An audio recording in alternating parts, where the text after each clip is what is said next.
Hi, it's Ruth from Makeupless Monday Moments, and I am here to bring you your Makeupless Monday Moment 6. So, let's talk this week a little bit about what I talked to my therapist about on Thursday. Um, this is actually a struggle that I come across. I think everybody actually comes across this often in their lives. And the question that I asked my therapist this week was, how do I know the difference when someone is telling me a hard truth about myself, and when is it just absolute utter bullshit? What are some flags, or what are some indicators that help me, navigate this? Because I think we all have those people. So one of the things that I walked away from that just really made a lot of sense to me was talking about the delivery of the message. And this is where communication class 101, you've probably heard this concept before. Use your I statements, don't use you statements.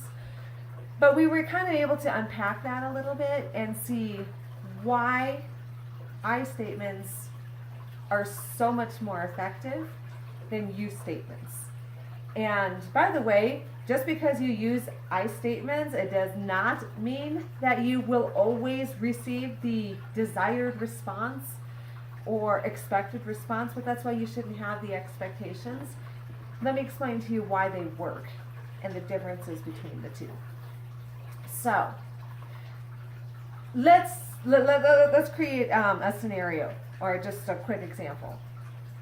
I felt hurt when you did XYZ. Okay? That would be an example of the I statement. I feel when you, and then you state the attitude, the action, the behavior, whatever it is that you're specifically addressing. You statements are speaking to define the heart, the character, the soul, the spirit of the person. So when you speak negatively, you are selfish, you are belittling, you are whatever negative, you are speaking to what I kind of think this is a Brene Brown concept, but you're speaking to that person's shame. And when you speak to someone's shame, it only leaves one of two two reactions. Either that person is forced to come back and say, you're right, I am who you say I am, therefore I must change because you pointed it out to me, thank you very much.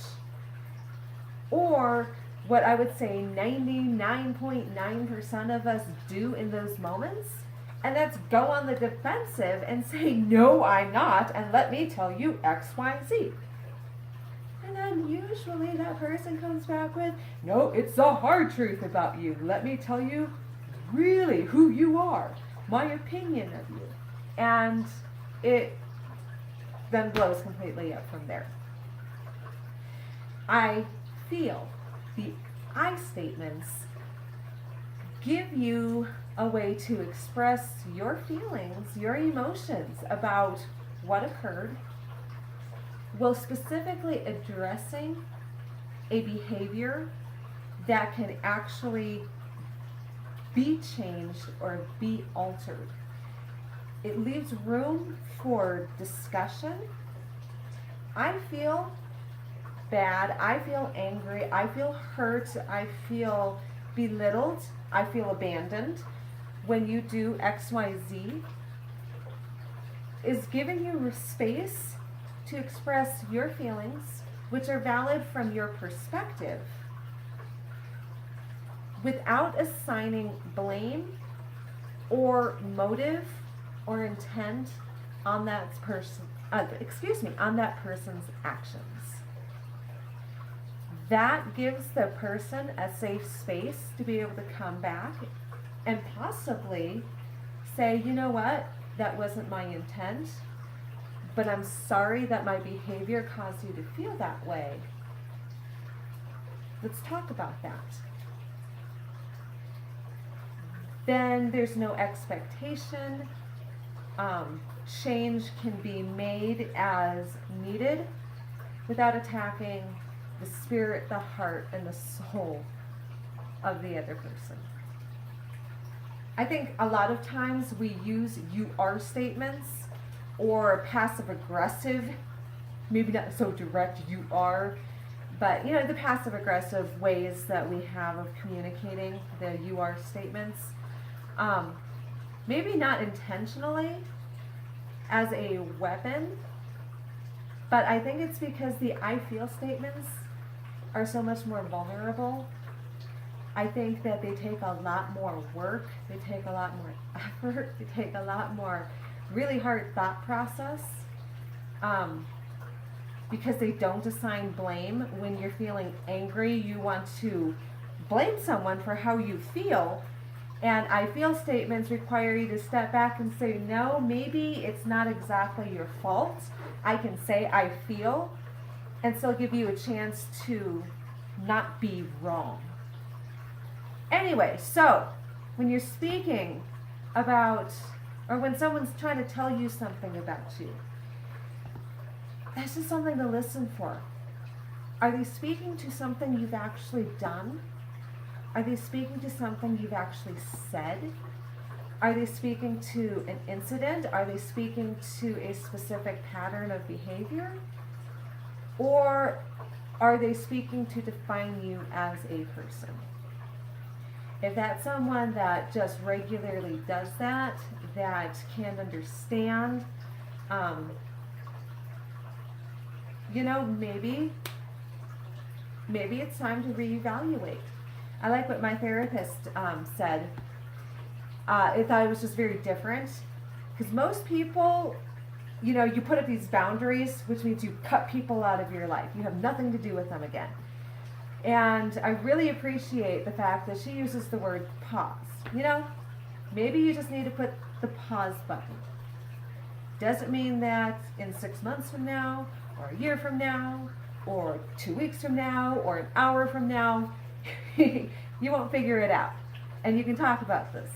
But it's okay to sometimes say, you know what? We're not going to be speaking to who I am.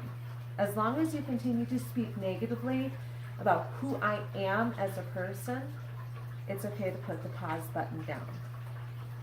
That's bullshit.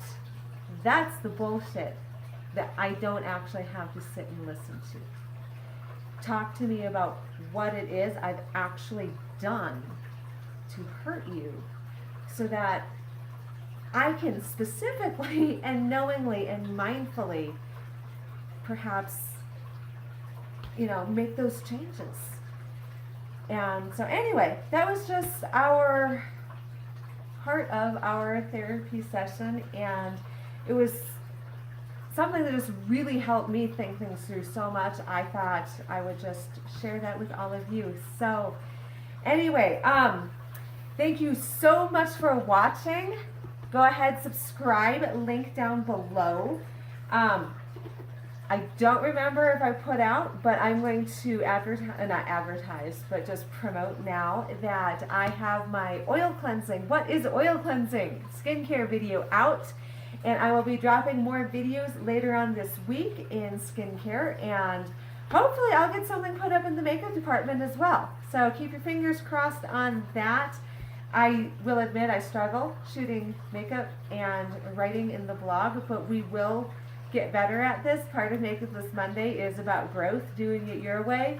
Make those mistakes and keep moving on. So anyway, today, be makeupless, be bold, be daring, be yourself, and I will see you back next week for Makeupless Monday Moment 7. Bye-bye.